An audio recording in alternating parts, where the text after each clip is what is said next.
I was sitting in my small, cluttered office on the third floor of the Riverside Commerce Center when my phone buzzed with Derek's text. Around me were stacks of maintenance reports, equipment manuals, and handwritten notes from my morning rounds through the building. My desk was covered with coffee cups, technical diagrams, and a half-eaten sandwich from the deli downstairs. To anyone walking past, it looked exactly like what Derek thought it was. The chaotic workspace of a low-level maintenance supervisor barely keeping up with his responsibilities. I read the text again. Reported your messy office to management. Someone needs to maintain professional standards in this building. Maybe they'll finally move you back to the warehouse where you belong. You're an embarrassment. There was a photo attached. Derek had actually taken a picture of my office through the window and sent it to building management with a formal complaint about unprofessional working conditions reflecting poorly on the building's corporate tenants. I set my phone down and returned to the HVAC schematic I'd been reviewing. The Riverside Commerce Center's climate control system needed updating, and I was trying to determine the most cost-effective approach that wouldn't disrupt the 15 companies who leased space in the building. My phone buzzed again. Another text from Derek. By the way, landed the Meridian account today. $2.3 million contract. Keep fixing those air conditioners though. Someone has to do the grunt work. Derek was my older brother by 3 years, and he worked on the 18th floor as a senior sales executive for Titanium Solutions, one of the building's largest tenants.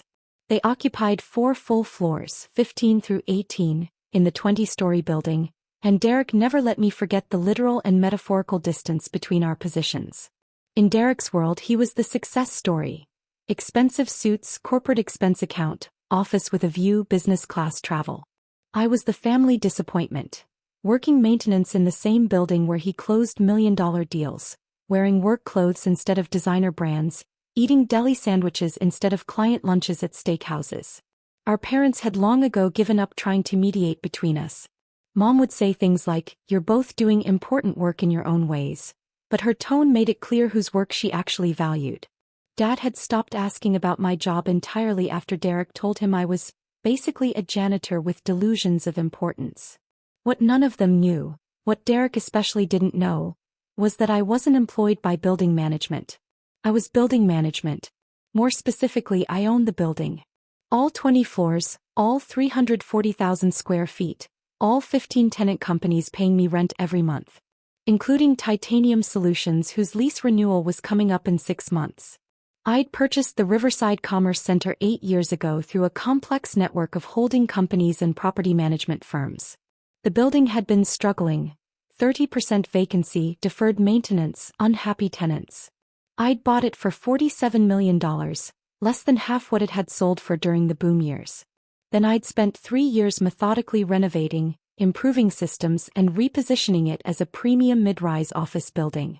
I personally oversaw much of the work, learning building systems, understanding tenant needs, and developing relationships with everyone from custodial staff to C-suite executives.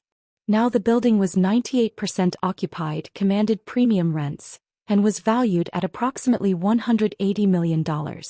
It was the cornerstone of a commercial real estate portfolio I'd built that included 6 other properties across the city. But I kept my ownership anonymous, operating through Riverside Property Holdings, which was in turn owned by a series of entities that ultimately traced back to me. The building's official property manager was Catherine Chin, who handled day-to-day tenant relations and leasing. The on-site staff knew me as Alex Morrison, the guy who handled maintenance coordination and building systems, which was technically true, just incomplete. I preferred it this way. When tenants thought I was maintenance staff, they told me the truth about problems. When executives thought I was nobody important, they revealed their actual character. And when Derek thought I was his failure of a brother barely scraping by, he showed me exactly who he really was. The intercom on my desk buzzed. "Alex, it's Catherine. Can you come up to the management office? We need to discuss something." "On my way," I said. Catherine's office was on the 20th floor, tucked away in a suite that most tenants never saw. When I arrived, she was reviewing something on her computer with an expression of mixed amusement and irritation. "So," she said without preamble, "we received a formal complaint about your office. Complete with photos and a detailed report about how the maintenance supervisor's unprofessional workspace reflects poorly on the building and creates concerns about management competency. She turned her monitor to show me Derek's complaint. It was thorough, I had to give him that. He documented the cluttered desk, the stacks of papers, the casual way I'd tossed my work jacket over a chair. He'd even included a comparison photo of his own immaculate office on the 18th floor, suggesting this was the standard all building employees should maintain. "Your brother really doesn't like you," Catherine observed. "He really doesn't," I agreed. "What did you tell him?" I acknowledged receipt of his complaint and said that building ownership would review it and respond appropriately, Catherine said. "Which is technically true. You are building ownership. So what would you like to do?" I looked at Derek's complaint again. This wasn't the first time he'd tried to get me in trouble or fired. Over the past 3 years he'd complained to building management about me taking too many breaks. I was actually conducting property inspections. Reported me for unauthorized access to executive floors. I was checking HVAC systems.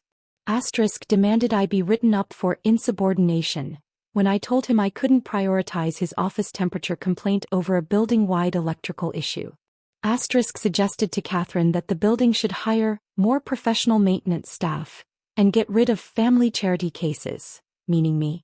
I'd let all of it slide because it didn't actually matter. Catherine knew who I was. The building staff knew who I was.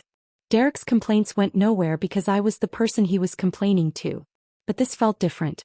This wasn't just criticizing my work. This was Derek actively trying to sabotage me, taking time out of his day to document and report me, using his position at a major tenant company to add weight to his complaint. "I think," I said slowly, "it's time for Derek to understand the actual organizational structure of this building." Catherine raised her eyebrows. "You're going to tell him?" "Not exactly," I said. "I'm going to show him. Can you schedule a meeting with Titanium Solutions executive team? Tell them building ownership wants to discuss their lease renewal and some concerns that have come up." "When?" "Tomorrow," I said. 2 p.m. Main conference room. Make sure Derek is included. After all, he's a senior executive there, and he's shown such keen interest in building management standards. It would be rude not to invite him. Catherine smiled slowly. "This is going to be memorable." "Yes," I agreed. "It is." That evening I received another text from Derek. "Management acknowledge your complaint yet? Probably trying to figure out how to fire you without it looking like nepotism. Face it, Alex, you're out of your depth. You've always been out of your depth. Some people are built for success, others are built for service jobs. You're the latter. Accept it." I didn't respond. Instead, I spent the evening reviewing Titanium Solutions' lease file. It was enlightening reading. They'd been tenants for 5 years, since shortly after I'd purchased the building. Their initial lease had been negotiated when I was still trying to fill vacancy, so the terms were favorable: below market rent, generous improvement allowances, flexible termination clauses. But their behavior as tenants had been increasingly problematic. They generated 3 times as many maintenance requests as similar-sized tenants. They were habitually late on common area charges. They'd made several unauthorized modifications to their space. And according to my building staff, Titanium Solutions employees, particularly the sales team on floor 18, were often dismissive or rude to cleaning crews and maintenance workers. Derek was apparently representative of the company culture, not an exception to it. Their lease was up for renewal in 6 months. At current market rates, their rent would increase by approximately 37%. From $38 per square foot to $52 per square foot. For the 52,000 square feet they occupied, that was a difference of about $728,000 annually. I suspected they were expecting favorable renewal terms based on their size and tenure. They were about to be disappointed. The next morning I dressed carefully. Not in my usual work clothes, but in one of the tailored suits I kept for property investment meetings. I looked different, polished, professional, completely unlike the maintenance supervisor Derek was used to seeing in cargo pants and work boots.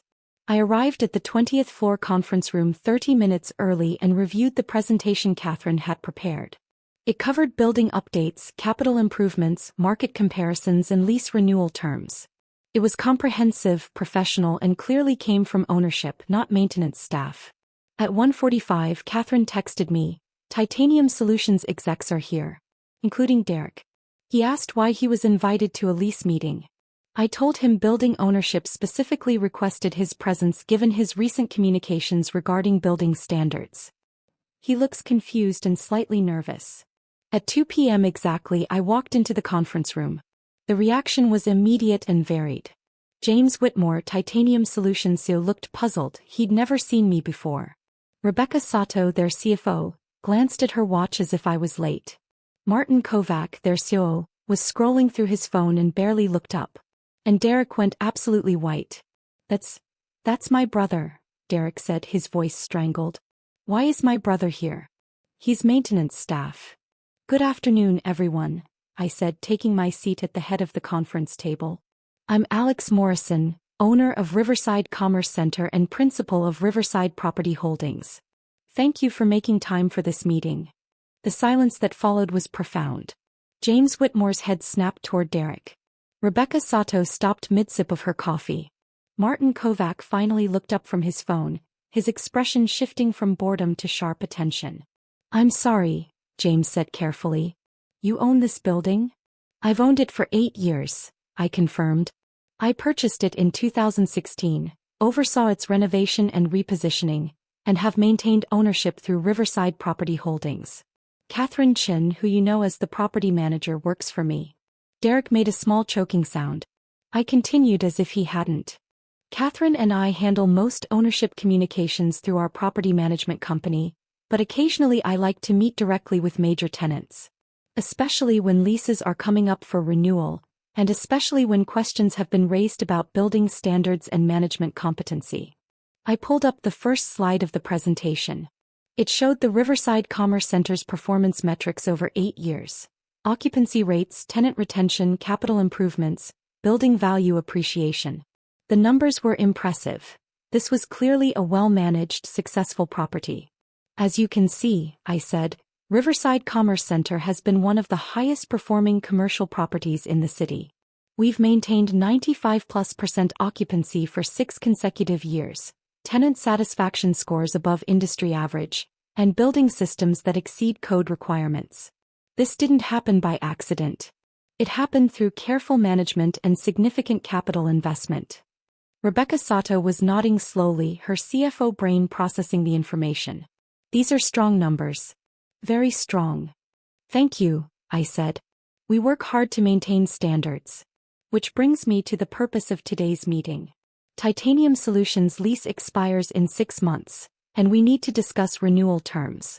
But first, I want to address some concerns about how Titanium Solutions has operated as a tenant. I pulled up a new slide showing maintenance request data. Over the past 5 years, Titanium Solutions has generated an average of 43 maintenance requests per month. That's approximately triple the rate of comparable tenants. Many of these requests are for issues that should be handled internally: office equipment, personal temperature preferences, cosmetic concerns that don't affect functionality. Martin Kovac shifted uncomfortably. We're a large tenant. We have more space, more employees. I've normalized the data by square footage and employee count, I said. Even accounting for size, you're still generating 2.3 times as many requests as similar tenants. That represents additional cost and resource allocation on our end. Next slide. Additionally, you've been an average of 43 days late on common area maintenance charges over the past 3 years. Your lease requires payment within 30 days. The delays create administrative burden and cash flow complications. Rebecca's face had gone tight. As CFO, late payments were her responsibility. You've also made several unauthorized modifications to your space, I continued, showing photos. Conference room on 16 had walls moved without approval. Break room on 17 had plumbing modifications done by an unlicensed contractor. Executive suite on 18 had electrical work that didn't meet code and had to be redone at building expense. James Whitmore was looking increasingly uncomfortable. I wasn't aware of most of these issues. Why weren't we informed this was a problem? You were, I said calmly. Catherine sent formal notices on 6 separate occasions over the past 2 years. They were addressed to your facilities manager and copied to your office. They went unanswered. I pulled out printed copies of the notices, complete with delivery confirmations. Rebecca took them and began reading, her expression darkening. But the most concerning issue, I said, is the pattern of behavior toward building staff.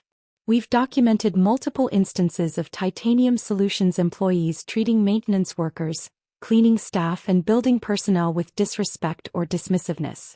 This creates a hostile work environment for our employees and reflects poorly on both your company and the building. Derek had been silent throughout this, but now he found his voice. That's ridiculous. We treat staff fine. You can't base a lease decision on some workers claiming they felt disrespected. I'm not basing it on claims, I said. I'm basing it on documented incidents. Would you like to review them? I pulled up another slide. It was a detailed log with dates, times, specific incidents, and witnesses. Several entries specifically referenced Derek Moore, executives on floor 18, being dismissive, demanding, or outright rude to building employees. One entry caught James Whitmore's attention. March 15, 2024, Derek Morrison, senior sales executive, berated cleaning staff for emptying trash during business hours, demanded they return after 7 p.m. even though their shift ends at 6 p.m., threatened to have them fired when they explained building policy. Derek, James said quietly. Is this accurate? Derek's face was red. They were disrupting our client meeting. I was just trying to maintain professional standards. By threatening to fire building employees who don't work for us and were following their assigned schedule? James's voice was ice cold. That's your definition of professional standards? There are 17 documented incidents involving Derek specifically, I said. And another 43 involving other Titanium Solutions employees across your 4 floors. For context, our next largest tenant has logged 4 such incidents in 5 years. For total, you have 60 in the same period. The room was silent except for the sound of Rebecca flipping through the documentation I'd provided. Here's what I'm trying to understand, I said, addressing James directly.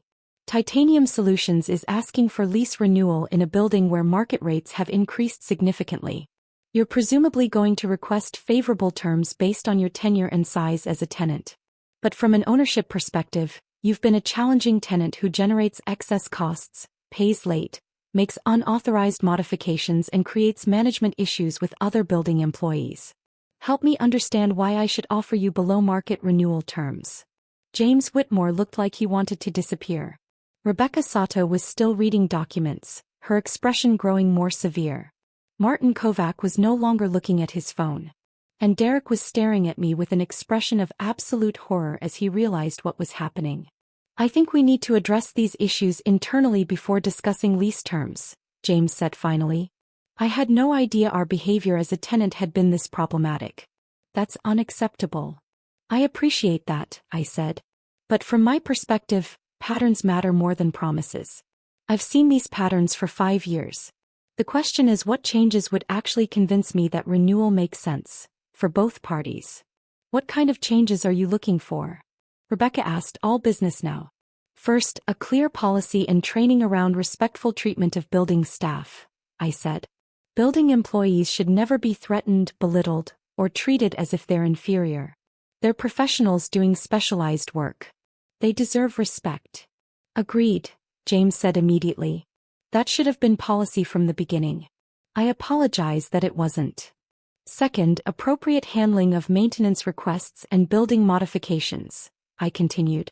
Follow the proper channels, get approval for changes, use licensed contractors. This isn't negotiable, it's basic lease compliance. Understood, Martin said. I'll implement new procedures with our facilities team. Third, timely payment of all charges, I said, looking at Rebecca. If there are issues with billing or disputes about charges, raise them promptly. But the pattern of routine late payment needs to end. It will, Rebecca said firmly. I'm implementing new controls effective immediately. And fourth, I said, I need to know that Titanium Solutions leadership takes these issues seriously. Not just acknowledges them but actively addresses the culture that created them. Because from what I've observed, the problems aren't isolated incidents. They're reflections of how your company operates. James Whitmore met my eyes. You're right. And I take full responsibility for not catching this earlier. We've been so focused on growth and client acquisition that we've neglected internal culture and our relationships with service providers. That changes now. He turned to look at Derek. Derek, you and I need to have a private conversation after this meeting. Several conversations, actually. Derek had gone from red to pale. James, I can explain. Later, James said curtly. Right now, I need to focus on understanding the full scope of this issue and determining how to fix it. I pulled up the final slide, proposed lease renewal terms. The rent increase was significant but fair, 37% to market rate, with modest escalators for the renewal term. Common area charges calculated at actual cost with stricter payment terms. All modifications requiring written approval. And a new clause about respectful treatment of building staff with specific consequences for violations. These are the terms I'm prepared to offer, I said. They reflect current market rates and include provisions to address the issues we've discussed. You have 60 days to decide whether renewal makes sense for Titanium Solutions. Rebecca reviewed the numbers carefully. This is a significant increase from our current rate. It reflects an 8-year gap between your negotiated rate and current market, I said. If you'd like, Catherine can provide comparable lease rates for similar space in similar buildings. You'll find our proposed rate is actually slightly below the market median. Rebecca nodded slowly. I'd like to see those comparables, but I believe you. One question, James said. The lease includes this clause about treatment of building staff. What happens if there are violations? First violation, written warning and required cultural training for the offending individual, I said. Second violation, financial penalty of $5,000 to the building's employee welfare fund. Third violation, lease termination clause becomes active. That's strict, Martin observed. It's necessary, I countered. I won't have my employees subjected to hostile treatment. They work hard, they do their jobs well, and they deserve a respectful work environment. If Titanium Solutions can't guarantee that, you're not the right tenant for this building. James was nodding. I respect that. In fact, I admire it. Too many landlords prioritize rent over principal. You're doing the opposite. I'm doing both, I said. Rent pays the bills. Principal determines who I'm willing to do business with. I've turned down tenants before because I didn't like how they treated people. I'll do it again if necessary. There was a brief silence. Then Rebecca spoke. I'd like to review the complete financial breakdown and comparable leases. But pending that review, I think these terms are fair. We've been getting a below-market deal for years. It's reasonable to expect adjustment to market rates. I agree, Martin said. And frankly, the cultural issues you've raised are things we should have addressed regardless of lease terms. This has been a wake-up call. James looked at me directly. We'll accept the terms subject to Rebecca's financial review. And we'll implement immediate changes to address the behavioral issues. You have my word on that. Thank you, I said. Catherine will send over the detailed comparables and lease documentation. Take your time reviewing everything. If you have questions or concerns, she's your point of contact, or you can reach me directly if needed. As the meeting began to break up, Derek remained seated, looking shell-shocked. James noticed. Derek, my office. Now. James, I think there's been a misunderstanding, Derek started. The only misunderstanding, James said coldly, is that I thought we were running a professional organization. Apparently I was wrong. My office. 5 minutes. As the Titanium Solutions executives filed out, Derek caught my eye. I couldn't read his expression. It was somewhere between rage, humiliation, and disbelief. When the room was empty except for Catherine and me, she let out a long breath. That was intense. It needed to happen, I said. Derek's been escalating for years. Better to address it now than let it fester. Do you think Titanium Solutions will actually change their culture? Maybe, I said. James seemed genuinely shocked. Whether that translates to meaningful change, we'll see. But at minimum, Derek's behavior will have consequences. That's a start. My phone buzzed. Text from Derek. We need to talk. Tonight. I'll come to your place. I replied, my office. Here in the building. 7 p.m. The response was immediate. You have an office? 20th floor. Next to Catherine's. I'll tell security to let you up. At 7 p.m., Derek arrived at my office looking like he'd been through a gauntlet. His usually impeccable appearance was disheveled, tie loosened, hair mussed, expression haggard. My office was nothing like the cluttered maintenance supervisor space he'd photographed and reported. This was a proper executive office. Floor-to-ceiling windows overlooking the city, modern furniture, shelves lined with property management books and architectural models of my various buildings. Derek stood in the doorway taking it in. "How long have you had this office?" 8 years, I said. "Since I bought the building. The other office on 3, that's my working space, where I review maintenance reports, study building systems, meet with contractors. This is where I handle ownership business." "Why?" Derek asked, and his voice cracked slightly. "Why pretend to be maintenance staff? Why not tell everyone you own the building?" "Because I learned more this way," I said simply. "When people think you're nobody important, they show you who they really are. Tenants tell maintenance supervisors the truth about problems they'd never mention to ownership. Executives reveal their actual character when they think you can't affect their lives. And brothers show exactly how they see you when they think you're safely beneath them." Derek flinched. "That's not fair. Isn't it?" I asked. "Derek, you've spent years treating me like I was a failure. You've mocked my work, belittled my choices, told our parents I was an embarrassment to the family. You complained to my boss, who is me, trying to get me fired from a job I don't actually have. You took time out of your day to document and photograph my unprofessional workspace, and file a formal complaint." "I didn't know." "That's exactly the point," I interrupted. "You didn't know, so you felt safe being cruel. You thought I was powerless, so you kicked down. That's who you've been for years, Derek. Not just to me, to cleaning staff, maintenance workers, anyone you perceived as beneath you. And you never questioned whether that behavior was okay because you never faced consequences for it." Derek sank into a chair. "James is probably going to fire me." "Maybe," I said. "That's his decision, not mine. But you should know that your behavior reflected on Titanium Solutions as a tenant. If your company doesn't renew their lease, or if they do but with the cultural requirements I've stipulated, that's partly because of how you've treated people." "I'm sorry," Derek said quietly. "I'm sorry for how I treated you. I'm sorry for the complaint. I'm sorry for years of being a terrible brother." "Are you sorry because you got caught?" I asked. "Or because you actually understand why it was wrong?" Derek was quiet for a long time. "Both, I think. I'm definitely sorry I got caught. That I humiliated myself in front of my CEO and CFO. That my behavior might cost me my job. But I'm also starting to realize how shitty I've been. Not just to you. To everyone I thought was beneath me." "That's a start," I said. "What happens now?" Derek asked. "Are you going to tell Mom and Dad? Let them know their successful son is actually the failure and their failure son is actually successful." "I'm not going to tell them anything," I said. "If you want them to know, you can tell them. But Derek, I don't measure success by who makes more money or owns more property. I measure it by how you treat people and what you build. By that measure, we're both still works in progress." Derek looked up at me.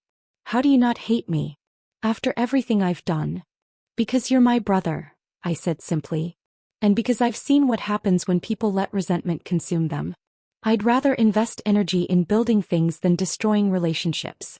But that doesn't mean I'll tolerate abuse. The choice is yours, grow into someone better or keep being who you've been. But if you choose the latter, don't expect me to keep providing safety net." Derek nodded slowly. "The lease terms you offered Titanium Solutions. They're fair." "They're fair," I confirmed. "Below median market rate, actually. I'm not trying to punish your company for your behavior. I'm just insisting on standards that should have existed all along. And if I actually change, if I start treating people better, then you'll be someone I'm proud to call my brother," I said. "But you have to do it because it's right, not because it benefits you. That's the difference between genuine change and performance." Derek stood up slowly. "I should go. I have a lot to think about." As he reached the door, he turned back. "Alex, thank you for not destroying me when you could have. For giving me a chance to be better. I don't deserve it, but I'm grateful for it." "We all deserve chances to grow," I said. "The question is whether we take them." Over the next several months, I watched Derek's transformation with cautious optimism. He wasn't perfect. Old habits die hard, but he was trying. He apologized to building staff he'd been rude to. He started saying thank you to cleaning crews. He helped implement Titanium Solutions' new cultural training program. James Whitmore didn't fire him, but Derek was put on a performance improvement plan with specific behavioral metrics. His bonus was reduced by 40%. His next promotion was delayed indefinitely. These weren't punishments, James explained to him, but consequences and opportunities to demonstrate growth. Titanium Solutions renewed their lease at the proposed terms. Rebecca Sato implemented new financial controls that eliminated late payments. Martin Kovac established proper procedures for building modifications. And James personally apologized to Catherine and me for the company's past behavior as a tenant. 6 months after the infamous meeting, Derek and I had dinner at a restaurant neither of us had suggested. Neutral territory picked by mutual agreement. "I'm still at Titanium Solutions," Derek said. "Still on the improvement plan, but James says I'm making genuine progress." "That's good," I said. "I told Mom and Dad," Derek added. "About you owning the building. About the real estate portfolio. About everything." "How did they take it?" Mom cried. Dad looked confused for about 3 days. Then they started asking why you never told them. I explained that you probably didn't tell them for the same reason you didn't tell me, because you wanted to be valued for who you are, not what you own. "That's surprisingly insightful," I observed. Derek smiled slightly. "I'm working on the insight thing. Part of the improvement plan. Turns out understanding other people's perspectives is a learnable skill." "Who you?" "Most people who've ever experienced empathy," I said, but I was smiling too. "Fair point." Derek paused. "I'm not going to ask you to forget the past. I know I was terrible. But I want you to know I'm trying to be better. Not because it benefits me, though it does, but because I finally understand that how you treat people matters more than what you achieve." "That's what I've been trying to tell you for years," I said. "I know. I should have listened. I'm listening now." We finished dinner talking about less fraught topics: sports, movies, family gossip. It wasn't the relationship we'd had as kids, before success and status had poisoned Derek's perspective. But it was better than what we'd had for the past decade. As we left the restaurant, Derek said, "One more thing. That office on 3, the messy one I photographed and complained about. Do you actually need it?" "Why?" "Because I was thinking, maybe I could volunteer there sometimes. Help with maintenance coordination or building systems. Learn the unglamorous side of real estate. Assuming you'd be willing to teach me." I looked at him carefully. "You want to learn maintenance coordination?" "I want to learn humility," Derek said. "And I figure the best way to do that is to actually understand the work that people like me have been dismissing for years. So yes, I want to learn maintenance coordination.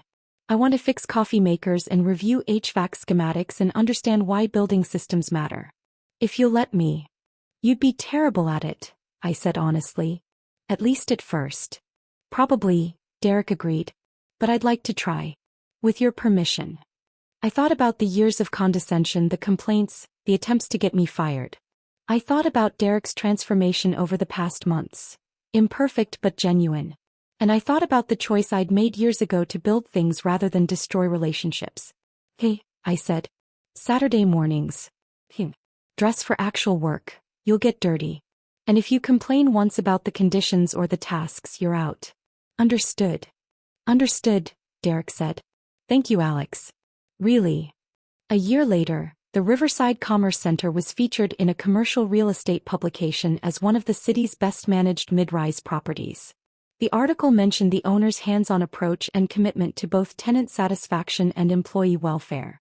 Derek was quoted in the article, not as a tenant executive, but as someone who'd volunteered to learn building management and had been surprised by its complexity. "I thought I understood real estate because I worked in an office building," he said in the interview. "But I didn't understand anything. There's incredible skill and knowledge required to keep a building running smoothly. I'm grateful I got the chance to learn that."